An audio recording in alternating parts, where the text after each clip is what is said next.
Thank you, Wayne. By the way, part of my project this year as department commander is also Legionville.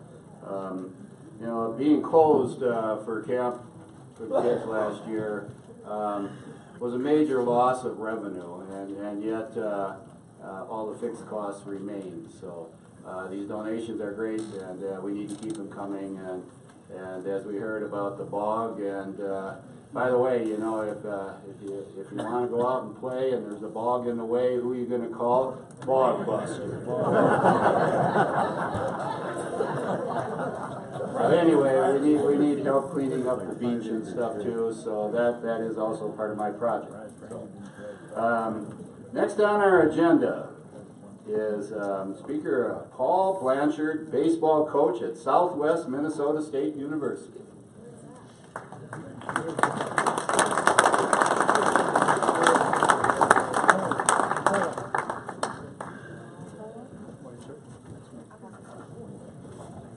All right.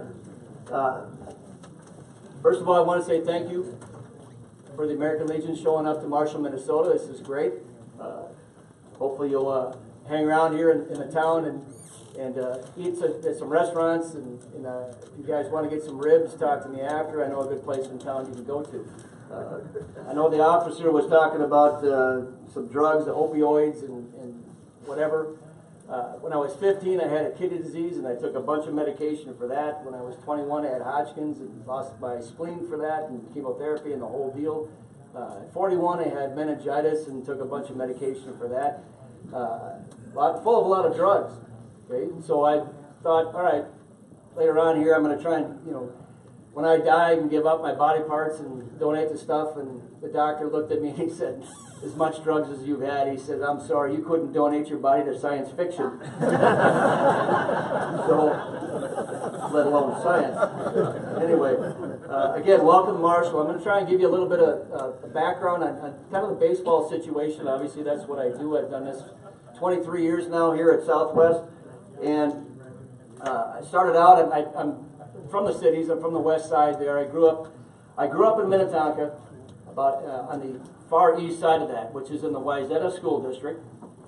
Wayzata High School is nowhere near Wayzata. It's almost in Maple Grove, for crying out loud. And we had a Hopkins mailing address. I didn't know where I was from.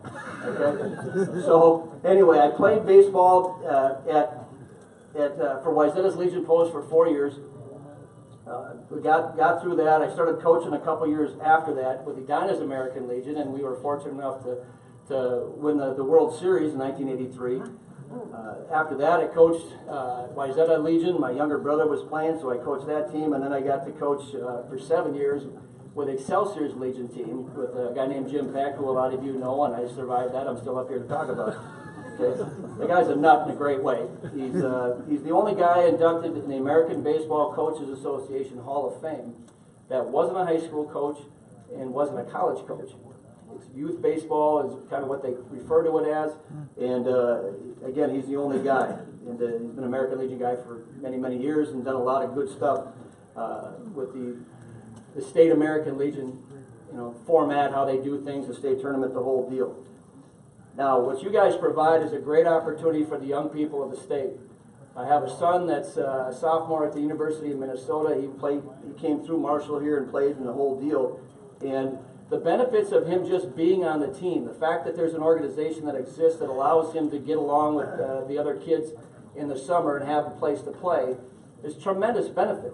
You know, and I know I went through it and did the same thing. And I don't know if I'd be standing here if it wasn't for American Legion Baseball. I don't know if I would have a job in college baseball doing this if we didn't have that kind of success when I was a young coach. And so that obviously helped the cause as I was going through, and I was doing some stuff at the University of Minnesota and did that, and I've been here 23 years now. But the benefits of being on a team, I cannot emphasize enough. As long as this exists, as long as we have this, kids are going to have to get along. They're going to have to learn how to survive in a dugout. They're going to have to learn how to get along and do all that. They're not going to the big leagues. You know, 99.9% of them. They're not going to the big leagues. The benefits that they get cannot be. You can't put a price tag on it. And it's for you guys to know that this is a tremendous thing, and hopefully you'll keep it going. benefits are unbelievable. They get to, they learn teamwork, they learn respect for the flag, okay? They respect you guys, okay? They learn about all that stuff as a result of their participation, which is, you know, seriously needed. And by the way, I'm never going to buy a Nike product the rest of my life.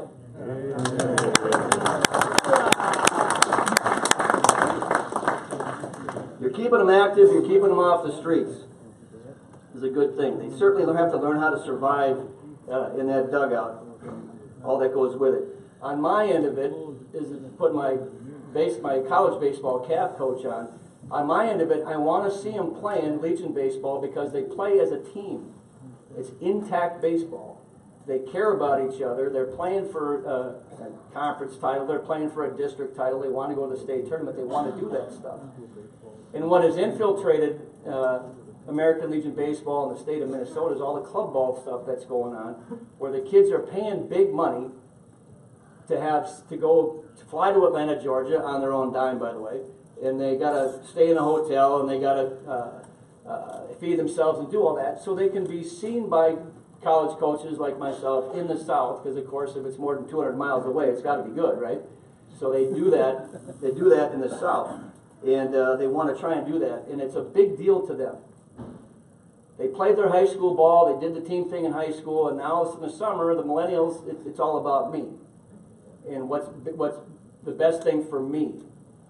And we want to be able to see them in a situation that you guys provide. I want to see them playing team baseball. I can see in 5 minutes or 1 inning whether or not they're physically going to be capable to play at our level. I can see that easy. The rest of the times they participate, I want to see them, how do they handle success? How do they handle failure? How do they treat their teammates? How their teammates treat them? How do they handle umpires? Do they hustle? Do they back up bases? Do they do all the stuff that we want to see, so when they get to the college level, get to us, we have an idea what kind of player they're going to be, what kind of teammate they're going to be. There's too many turkeys out there. There's too many eye guys, and I don't want any part of them. They're good players, perhaps, but I'd rather have a team guy, and that's what Legion Baseball provides. And we have to keep that going. Now, a couple things that you need to know from my end of it, college end of it. In American Legion Ball, the senior tournament that goes on, it's a great tournament, 16 teams, the whole deal. Honestly, there's only a few teams that can win that. There's 3 different tiers of Senior Legion Baseball that go on. Number 1, there's the 19-year-olds and younger. The college kids can come back and play American Legion Ball, which is fine. There's that group. There's teams that allow 7, 8 guys on their team that have played college baseball that come back and play again this summer. Then there's the programs, and it depends on the community, but then there's the programs where there's seniors in high school just graduated. You can play, but you're the oldest. Juniors, sophomores, whatever, they can play. They don't want college kids back. Then there's the programs where the kids that just finished their junior year, they are the oldest, along with sophomores and freshmen.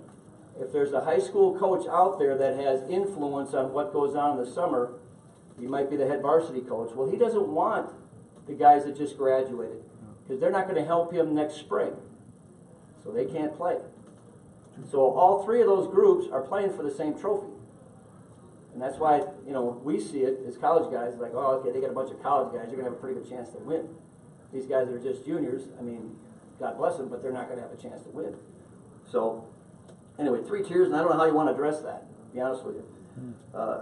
Junior Legion's got their own state tournament. There's a D2 Junior Legion state tournament, which is a great idea. It's a tremendous idea. If you guys can stagger those weekends where you have this, where you have the Senior Legion tournament going on, and then perhaps after that, the next weekend, have the Junior Legion state tournament go on, that would be great. Because there's a lot of double rostered kids. There's a lot of kids that are Senior Legion and Junior Legion, and they play both. And if you can stagger that, that would be a good thing. Otherwise, they have to choose what they want to do. There also needs to be an American Legion Baseball showcase. The baseball kids, they want to go show off their stuff like they're doing now anyway with the club teams that are out there. They go show their stuff. Great, right? American Legion Ball should do that too. where if the kid is an American Legion baseball member, at the end of it, I still think you should do this after the state tournament, a day after, 2 days after, he can show off his skills to us college stiffs that are going to show up and watch all this stuff. Because they're doing it right now and they're paying huge money to do it. There's guys out there making $5,000 off of one kid, and he's supposed to make him a great college baseball player or ship him around to all these other big colleges in the country and in the South and the West. That's all the stuff that's going on. And they're not playing Legion baseball as a result. These kids that are losing. You know, their teams are dwindling a little bit because of all the club baseball stuff that's going on. So we need to make Legion baseball, you simply need to make it a bigger deal for those kids. And I think having a showcase just for them, no outsiders get in. You're a Legion baseball player, you can participate in a showcase and show your skills and talents to all of us college stiffs that show up. An all-star game would be a big thing amongst American Legion players. Again, us college stiffs will show up to it because it's kind of a target-rich environment for us to look at really good players. Social media is another one, okay? All of us in this room miss this generation. But this is what they do. This is what they know. I can say something to them, having 30 years experience in there, and I had a dad that played in the big leagues. He was 8 years with the New York Yankees, 5 World Series, Yogi Berra, all that stuff. He played in. I can have all that background, all that experience. I say something to them, and they'll go like this. And they'll start looking up on YouTube or something to see if I know what I'm talking about. Yeah, put that thing away. I'm not trying to make it worse, all right? But they don't get it.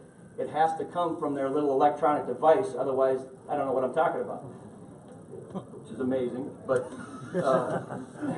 social media simply is a way we can do it. If you put stuff out on Twitter, which is a foreign word for a lot of us, okay? You put stuff out on Twitter, kids look at that all the time, and they think it's a big deal. If you have American Legion baseball social media person, little kid that maybe isn't good enough to play, but he wants to be a manager, you give him a job like that, he takes this thing out, he starts taking a little bit of film of what's going on, he puts it on their Twitter page, and now all of a sudden it gets to be seen by tons of people, and it's a big, big deal. And you actually, with that one kid that does that, you open up a new world for that kid, to be honest. And this is a big deal. He feels good about himself and the whole thing. He's contributing to a baseball team, but he doesn't play. But he just puts all this stuff out, and the other kids love him because he does it. So that's something to think about. You got Gail Collada as part of the organization, and she does a great job putting state tournament scores, district scores. She does the best she can with all that. There are a ton of kids that are out there looking for internships, or they're looking for something. You don't have to pay them. They just need experience doing something for a big organization like American Legion. They could put that down on paper. Life is great. They need to do that. They want to do that. I've got a son that's a computer science guy, University of Minnesota. We're all going to work for him someday. I don't know where he got his brains, probably his mom. It wasn't me. Okay, and this would be really easy stuff for him to do. He goes to the park. He sees a walk-off base hit. Guy scores. Dugout goes nuts. Everybody has a good time. You put it out on Twitter, and the rest of America can see it. Simple stuff. And it makes Legion Ball a bigger deal. And it doesn't have to cost a bunch of money. But social media is something else that this organization really needs to embrace when it comes to the American Legion baseball end of things, I believe. It's simply because kids have more choices nowadays with what they can do. And if it's on Twitter, by God, they're going to pay attention. Anyway, a fall baseball league might be something else to think about. Maybe you lighten up the rules a little bit. You don't have to all be from the same town. You can be from different towns. That's okay. Keep them playing and call it American Legion Ball. Do that. A lot of kids don't play football, all right? But they'll play baseball, and I run into all of them, okay? They keep from coming to visit our school because they can't, because they're playing club baseball. Somebody's making money on the fact that they're going to pay this guy $5,000 and I'm going to take you to Georgia. Here you go, in the middle of October, and the whole 9 yards. Well, they're not playing football. This is what they do in the fall. Something else to consider with what's going on there. But again, what American Legion Baseball, it's invaluable what goes on, what the lives that are affected, the young kids that go through it. And again, I don't know that, honestly, I don't know if I'd be standing here if it wasn't for American Legion Baseball. I've raised 2 kids. My wife and I have been here for 23 years, and the kids have had a great experience, and we've had a good life as a result. And we've got Legion Ball, in part, to thank for that whole experience. So, as much as we can do to keep it going, let's do it. Let's just enhance it a little bit. Okay? Change with the times a little bit. And I think it'll work. And with that, I'm done. You sure you don't want my body parts?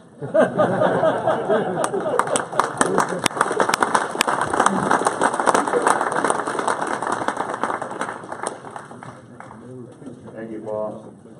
All right, then for a perspective from here in Minnesota, our American Legion Baseball Director, Mike Perry. Thank you, appreciate it. It was interesting. I got Paul, Jennifer contacted me to see if we could get a college coach, and I've known Paul for years. He's right in the neighborhood, so he was involved, was able to speak this afternoon, but we didn't talk about what he was going to talk about, but a few things he touched on I have later on my little brief presentation here. So anyhow, where's my clicker? Right here? I just follow this up. Randy or Jeremy gets mad at me every year. You turned down on the side? If not, I got you. Okay, you covered me, Jeremy. Good. Okay, we'll talk about baseball here. I was sitting next to Ray Zurich from 1 o'clock on. He said, geez, instead of doing your usual boring baseball presentation, why don't you give a 5 minutes summary on cannabis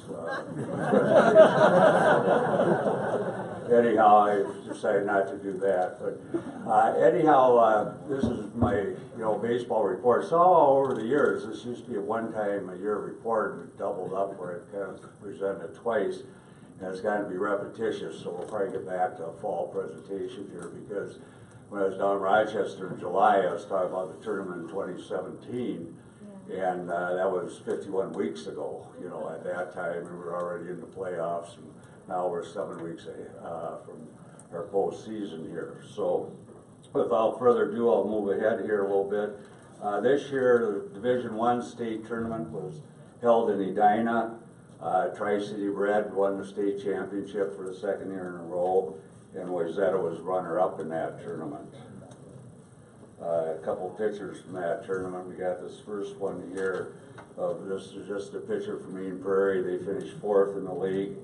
We had 4 or 5 one-run, no more than that. I can't remember, but we had some real exciting games that went right down to the end. Here's a picture of the Edina team after a kid hit a walk-off home run from them.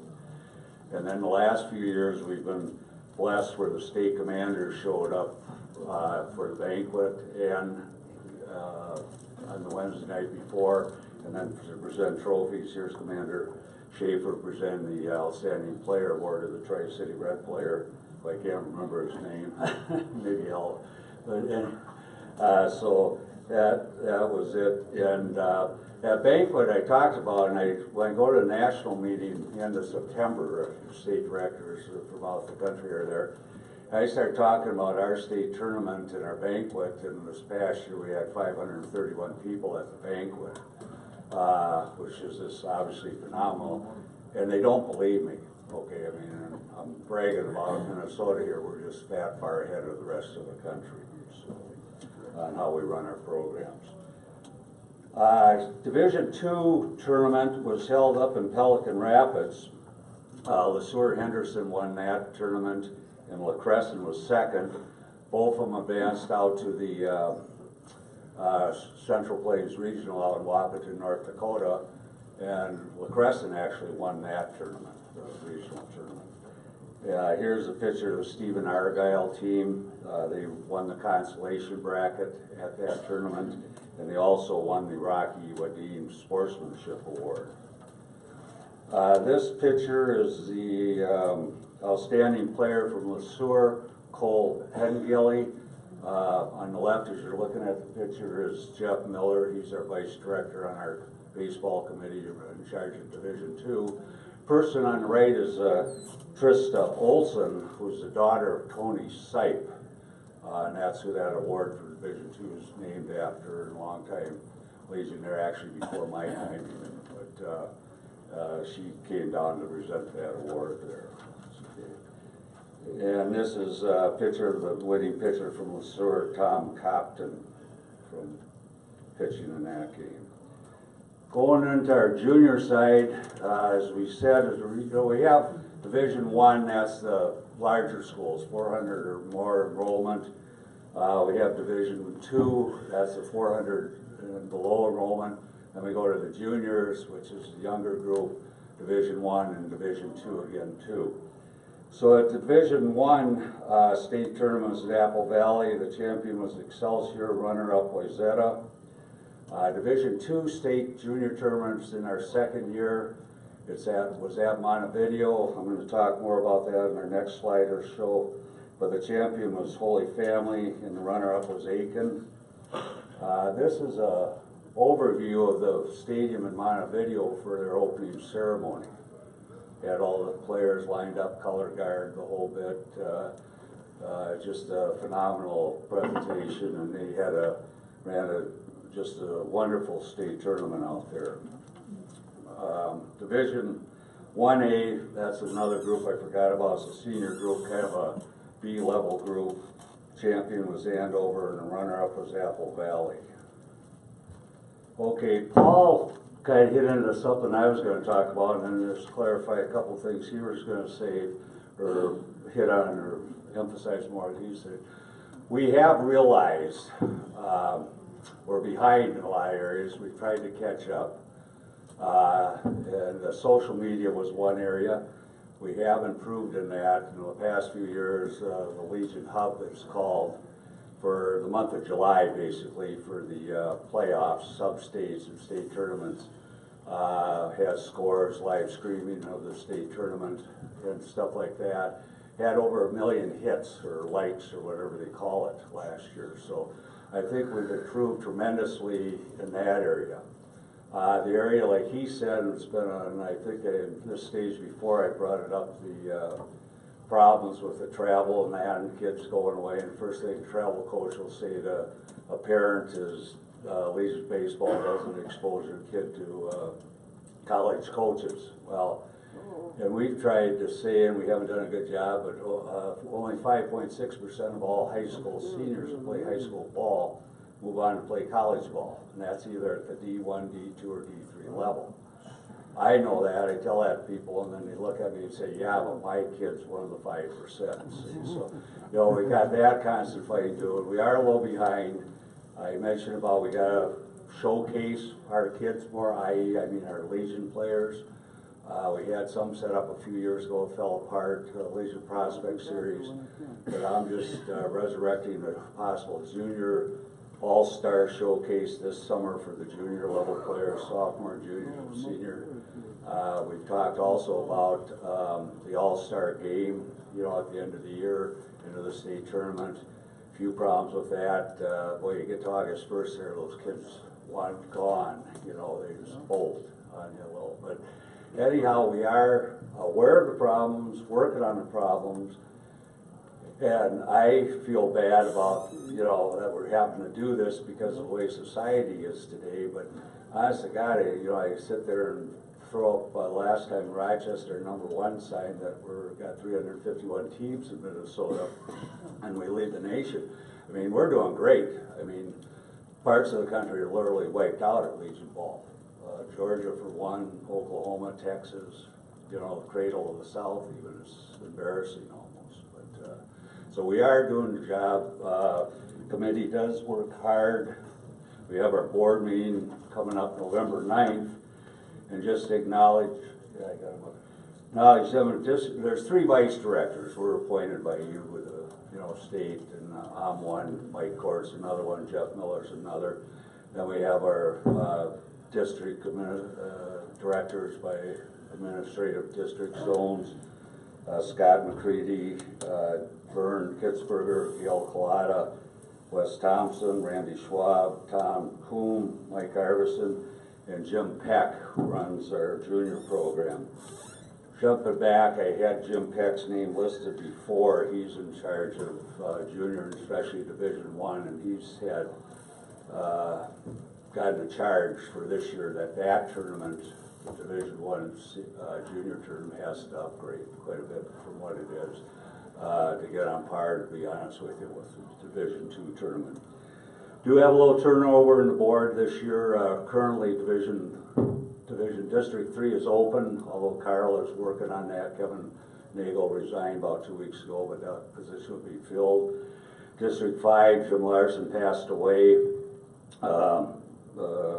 He was a Vietnam veteran, had Agent Orange. He passed away in July. They've appointed Casey Ludwig as their director. Gene Berg was our District 10 director. He's had some health issues. He had to step down, so Luther Dorr out of Princeton will be taking his spot. So thank you for your time, and that's a summary, and I'm glad Paul did a great job, I thought, giving his presentation today.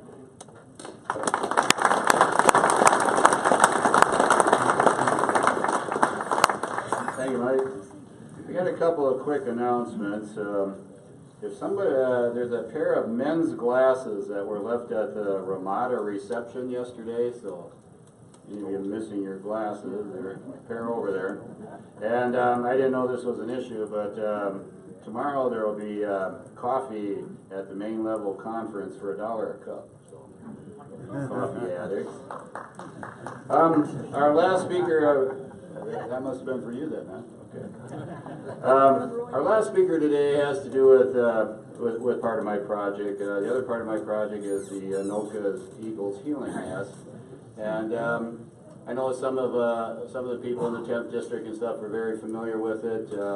Used to be the Anoka State Hospital, which had kind of sat empty for many years, and it went back and forth with the state. The state was kind of handing it off to the county, and the county handed it off to Anoka, and it kind of went back and forth. And again, like we were talking about the bridge earlier today, these are historical monuments. And anyway, they got donated, and we turned them into veteran housing. There's, out of the 3 cottages, one's fairly done, the second one's almost done, and the third one needs a ton of work.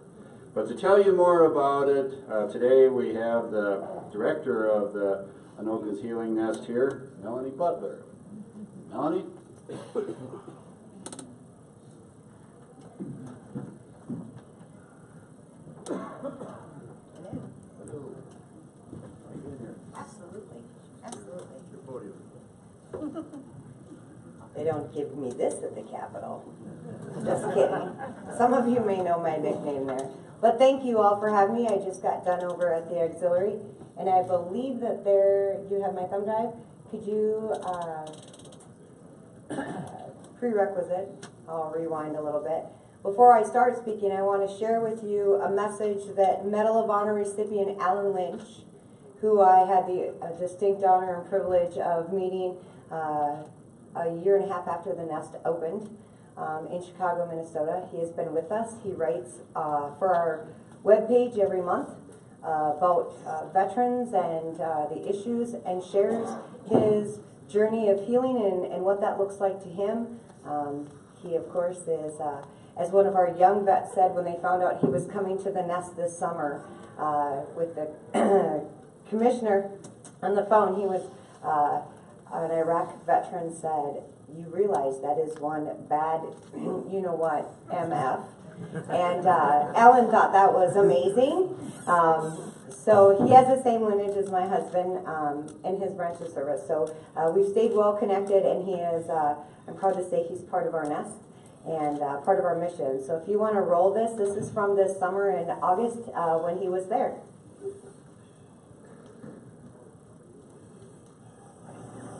The government is just not going to do it for us. They're not going to do it. They're not our friend. They're not. They want to be. They say they want to be, but they're not. The fact is, is if we don't help ourselves, no one is going to help us. Period. The VA can be there for us, and they can do some things, but they can't do everything. And we have got to help ourselves. And the eagle's nest is the only way that's going to happen. We need a lot of it. We need a lot of eagle's nests around this country because only we know how to take care of ourselves. You know, our government is so busy taking care of everybody else. Anyone that comes to this country gets billions of dollars spent on their butts, but not us. There's never enough money for veterans. Never enough money for veterans. We've got veterans still fighting Agent Orange claims, still fighting Desert Storm syndrome, and new veterans still trying to get compensated for their disabilities, and the VA doesn't have enough money. But they always seem to have enough money for other people. Don't they? Am I right or wrong? So we gotta help ourselves. We gotta get better. We got to get better at taking care of each other. And the eagle's nest, this eagle's nest, and what they do is critical to helping veterans. And what we have to do next year, folks, really, what we have to do next year is see, look around you. See, look at all this empty space. This empty space has got to get filled. It's got to get filled. This is how you're going to make things change.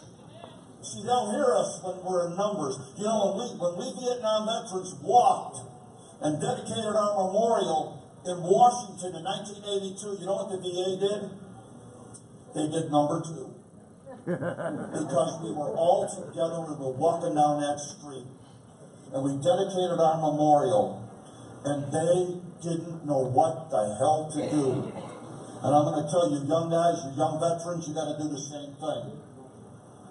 You're going to dedicate your memorial in Washington, D.C. Do you hear me? You've got to dedicate a memorial in Washington, D.C. so when these people put us in war again, they know what victory looks like. We've got to help ourselves. No one else is going to help us. We've got to stand for each other, or no one's going to stand for us. And we've got to take our country back. We fight for it, we defend it, we die for it, we get named for it. This is our land, nobody else's. Thank you. I'm looking for a very cute blonde lady. Oh, there she is. How about it, everyone? Let's So you get that one up. So you wonder where I might get my JC language? That's the generation I was raised with.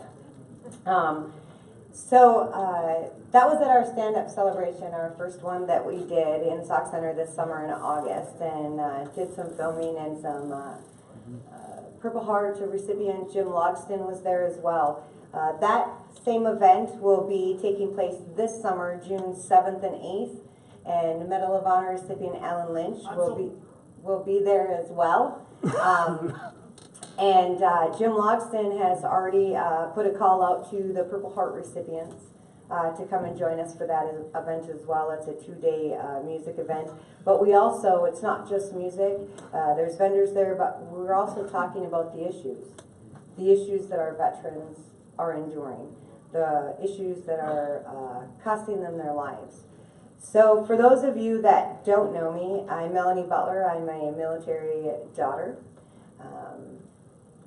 wife, and a mom. My 3 sons all served. My family did 4 deployments in less than 5 years. I started with family readiness, actually under Adriati here at Camp Ripley. At the Alternative Center, went to family readiness, and then over to Beyond the Yellow Ribbon, and then to the Nest. So the reality of that is, the Nest was created because of the broken promises from generation to generation. My stepfather was the last one of those that he served with in Vietnam to take his life. My younger brother did not get to know who his dad was. So when my son came back and he was suicidal and the VA told me no, now Commissioner Shalato, at that time he was our tag, got a very loud phone call in the middle of the night with a lot of dicey language. And ultimately, he said, take him to the VA. So it took a phone call from a general to get a veteran care at a system that was supposed to be in place to help them. They do a lot of things right. They're right. They do a lot of things not so good. So I thought my mission was to go back to school, because after that weekend, he said, don't come with the problem, come with the solution. So my husband transferred his GI benefits over. I started in school and thought I was going to go change the VA. Yeah, well, that ain't going to happen, and I sure in the hell wouldn't work there. I work with them right now as they're turning our veterans, coming out, some that they turn away, some that need a bridge to go back in. But our veterans now are coming from all over. They're telling each other. So our headquarters is in Sauk Center. You see, we don't get any government funds. Nor will we take them. Because I made a promise to our veterans of every generation that we would not allow the government to take over their nest. It is their place. It is what they're creating, their way to heal with honor. And it's working. You know why I know it's working? Because now it's the model the government wants. On my drive here today, a representative called me and said, and there's a place, someplace in southern Minnesota by the Iowa border that was a veteran's home. Epic fail, he said. But what you're doing is working. Can we give it to you?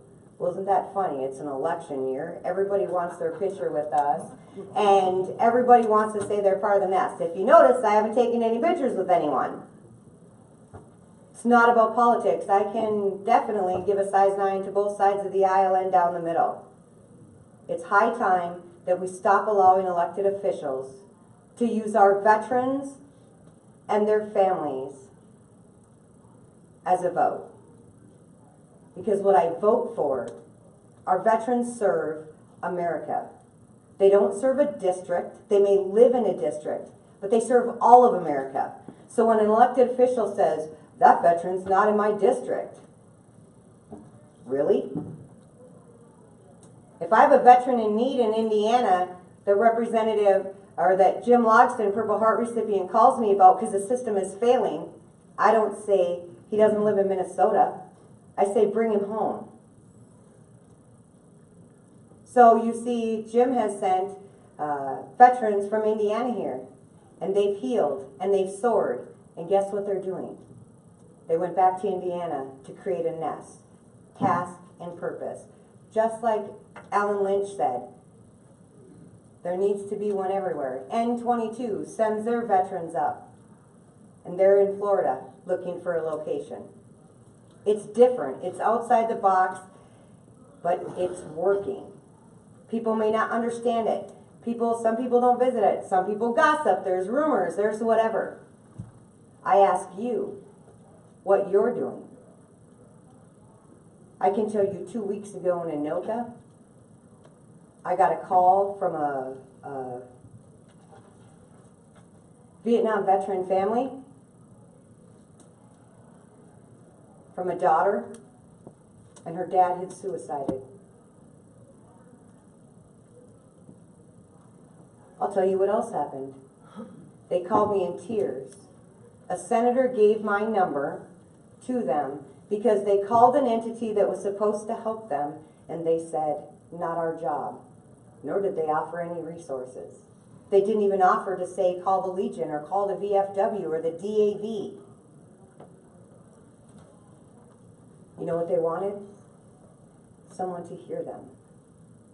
Someone to go down in the basement of their home and shut off the TV that they had been hearing for hours after he suicided. They wanted someone or a resource to have someone go down and remove the mattress and his clothing. I went and did that. And then I gave them a list of resources, direct lines of communications, made those calls, and I sat and prayed with them. That's what you call skin in the game. So, to be honest, I really don't care about rumors I really don't care about statistics. I don't care about any of that. What I care about is saving our heroes and making sure that they're not left behind. I'll give you another example. I was just speaking over, Patty invited me over at the auxiliary convention. And one of the videos that she showed was Tom Wilkinson. He was instrumental at our Anoka nest. He was the general contractor. That happy-go-lucky, that guy that everyone knew, putting hours and hours of volunteer time in, understanding what the nest was created for, how it was created, and why it works, was trying to buck some of those systems. Do you know what I was doing with Tom in the middle of the night? Talking him down from suicide. Because those same people at those same organizations and the same politics didn't even recognize he was in crisis. To be honest, I don't think they really give a shit. I do. Do you know how many times in the last 5.5 years you all have had a meeting and I've talked to one of your brothers or sisters in arms after that meeting because everyone was using alcohol there? Or how many of the outreach for taking our veterans out into the wilderness and out fishing, where alcohol plays a role, are in crisis? Are they there to help them and provide support and be together? Why is it that alcohol has to be part of every damn event in our military? Tradition? I remember grog. Do you know that that takes away the inhibition for a suicide? Everything we're fighting about, that takes away the inhibition in seconds. They don't have enough capacity at that moment to stop the suicide. So I ask you, why? I am going to commend the Zimmerman Legion Riders. They were the first one that said no alcohol on our ride until the ride is finished. I encourage you all to do that. I encourage you each to reach out to each other, generation to generation. Someone was just speaking with me about having the younger generation into the Legion. It's my husband and my sons. And you know what they say? We don't fit in there. It's old school. They don't understand. Because you see, the Vietnam veterans, they were cast away. Our society treated them like shit. They went to the streets. They were homeless. Guess what? Minnesota didn't end homelessness. Matter of fact, I just met with MacV. The number's up. 2 years ago, they said we ended it. Did you see them come out on the news and say, what happened? Why? I can tell you why. Smoke and mirrors. They're patting themselves on the back because it's 21 veterans that take their life. I call bullshit. It's almost 77. You want to know why? They don't count an accidental overdose by the amount of opiates and medication given to a veteran. The highest amount of medication I have seen a veteran come out of the system is 35 pills, 4 times a day. You know what the Mayo Clinic said? Are they trying to kill them? Ask yourself that. There's a lot of legislature out there right now. You're trying to shut down the VA. I'm not trying to shut down the VA. But in our rural areas, we don't have a lot. They should have a choice. And if they're waiting months for treatment, then they should have a choice. And it shouldn't come from within the system that's broken, making them wait. They should be waiting for claims. In one Monday, I received 3 phone calls, all from the Metro, from Vietnam veterans' families. You know what the catch was, the hiccup? According to this statute or that statute or this rating, They don't qualify.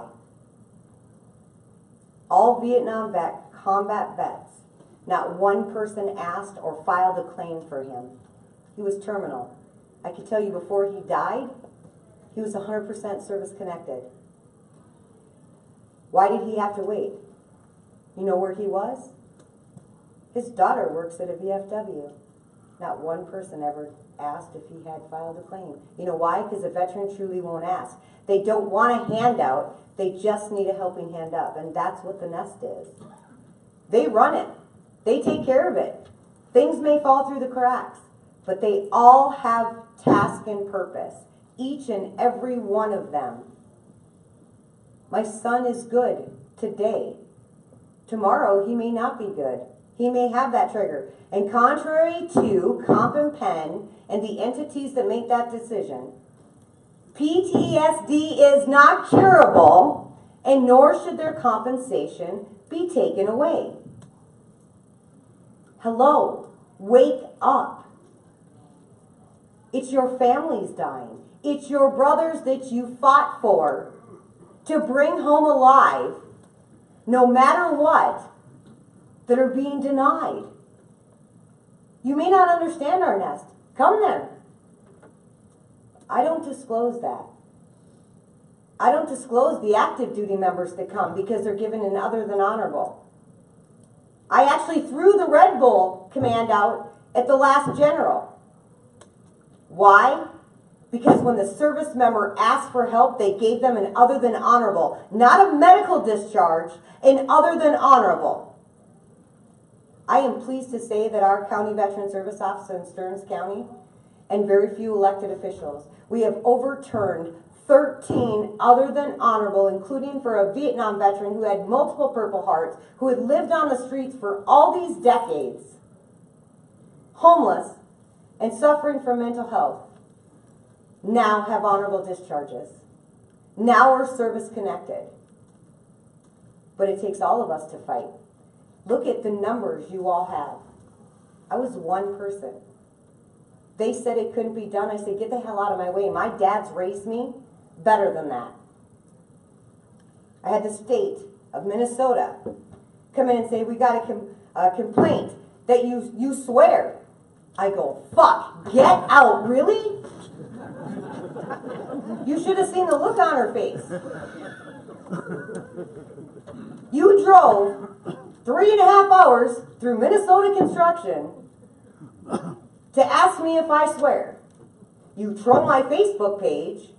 You look at our thing. I testify at the Capitol. They call me the shitstorm there. I took a picture with Representative Newton, a Vietnam vet, with my boots off, that the bottom of my sock said, fuck off. What would you like me to say? She says, well, you work with a vulnerable adult population. Excuse me? I was raised by Vietnam vets. Not one of them considers themselves vulnerable. 2, your state hospitals, your VA system says they're not vulnerable. They've checked a box and said that they are completely okay and can live independently. So which is it? Because if you're saying they're vulnerable, they should be getting the cares they need and be compensated so that they don't have to live in a shelter on the street. But if they're not, then get the hell out of our nest. So she left, called some elected officials, because at 5 o'clock on the news, she wasn't even in her own lane. She was supposed to be taking care of some damn daycares we had in Minnesota. So I called back and said, don't play politics at my nest because you will lose. Because you see, I don't own the nest. You all do. It was placed in a charitable trust when we purchased it. Do we owe on it? Yeah. Is it paid for on a wing and a prayer? Absolutely, because we're still renovating. I still have to operate it because all those veterans don't and aren't service connected. They don't have the means to support themselves. They have traumatic brain injury, undiagnosed, or diagnosed and not compensated. Gulf War, we're seeing a huge influx of Gulf War veterans. Iraq, Afghanistan, TBI, not service connected, nor are they getting treatment. So I ask you, You going to continue down the same road of the same old, or are you going to try something different? I'm quite honored. I've prayed with Pence. Quite an honor to know that he can come off a stage and say, thank you for keeping your promise. And in my true form, I said, I expect you to keep yours. And now will you pray for our heroes? And he did. I got to meet the president, who everyone decided to go crazy. Our veterans don't get a choice. Americans, we get a choice. We vote. He was elected. He is our president. If you all served, do you get to pick who that commander-in-chief is, or do you show him respect? It's high time that our country get back to that, because look at what it's going to. Look at our children. I was invited. I went. I met with him. I reminded him, by the way, I have a poor man patent on promises made, promises kept. So let's talk. And if you think that I changed my language or my appearance or anything else when I talked to him, no, this is what I told him. Your upper management and your swamp of the VA has not changed in the 5.5 years that I have been creating the nest. And he said, I know that. We'll be there to see you soon. And turn around and smile and take a picture. General Kelly's been following us. He was following us before he even ran for office. So when people criticize him, or Mike Lindell, who was our only corporate sponsor for 5.5 years, he sends $5,000 a month. And pillows. Our only corporate sponsor. Most of our donations are in kind. Our larger donations that are made through the summer, through the Legions and the Legion Riders and their different activities, they vary. Each post is different. That gets us through winter. You see, we don't turn them away by all of your statistics and what a veteran is or what it's not, and if they have this criteria or that criteria. We just take care of our family. That's what makes it different. And I am so angry. I just held an auxiliary member who works within that system. They've been fighting for a long time for a veteran, and she got word this morning that he suicided. So I held her. You all, please, try something different. The young vets need your wisdom, and the young vets want to help you as well. You see, when we have World War II veterans and Vietnam veterans, that the system turns away because they belong in a nursing home or an assisted living on their disability, and they, oh wait, there's no beds. There's no mental health beds. But we'll have another study. It'll take 5 to 7 years. We have to raise some funds. How long are we going to wait? How long? What if it's your daughter? What if it's your son? What are you going to do? Where are you going to take them?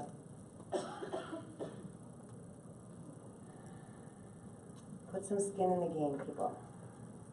Unite.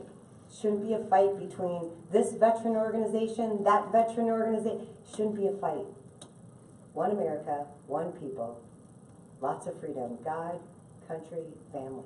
That's all I did, was fight for my family. That's it. And I know you all understand what that means. So I appreciate you choosing the nest in Anoka. We're one nest with lots of branches. We have more locations. Clearbrook. By the way, that's a nursing home. Up to code. Ready and waiting. Redwood Falls, we just accumulated. Was gifted to us. One in South Dakota is coming on board, and then a representative wants to gift us one down in southern Minnesota, and they're working on Indiana, Florida, Texas, and Kansas. You know who are creating those? The veterans that came and healed.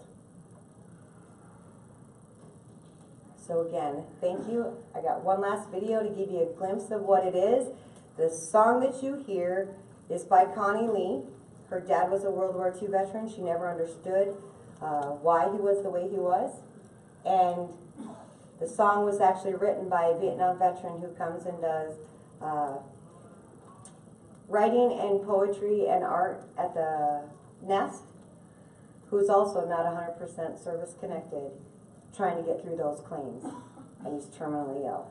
And I am pleased that he calls me his daughter, and I'm pleased to fight for all of you, and thank you for fighting for us and understanding our nest.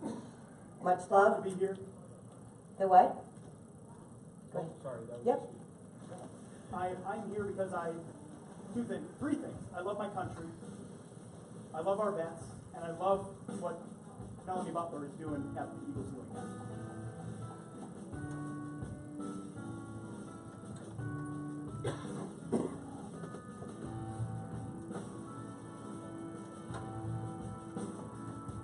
God filled this place with wounded souls in need of love and rest.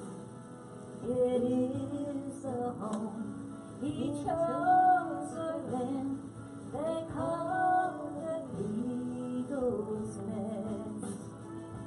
God brought them here to keep them safe and show them that He cares. He knew that they were battle weary and knew that they were scared. He put His arms around them and gathered them all together. He told them not to worry every time things would get better. At the Eagle's Nest, oh, oh, at the nest.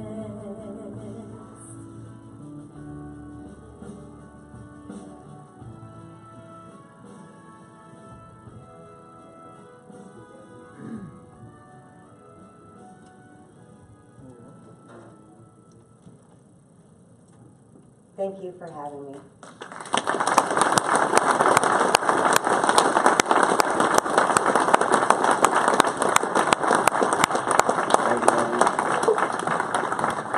That's the end of our session today.